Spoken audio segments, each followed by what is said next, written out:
Saturday evening Karthika మాసం అంతా శివుడికి అభిషేకం చేస్తే చాలా మంచిదనేసి రోజు పోలేకపోయినా కుదిరినప్పుడన్నా వెళ్తామనేసి అభిషేకానికి కావాల్సిన వస్తువులు ఇంట్లోనే నీట్గా ప్యాక్ చేసుకొని ఇంట్లో దీపం పెట్టేసి దగ్గరలో ఉండే శివాలయానికి దిగేసామండి.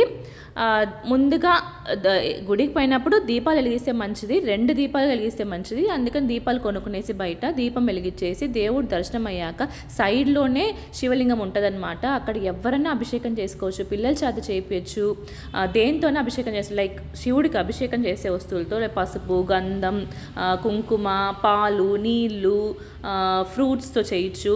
శివుడికి అభిషేకం చేస్తే చాలా మంచిది నిజంగా. కార్తీక మాసము ఒకరిపెట్టలో పానీపూరి చాలా బాగుంటుంది. పానీపూరియే కాదు, చాట్ ఐటమ్స్ అన్నీ చాలా బాగుంటాయి. కానీ నాకు ఇప్పుడు పానీపూరి తినాలనిపించింది.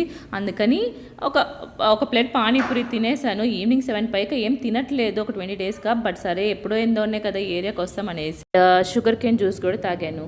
బాయ్.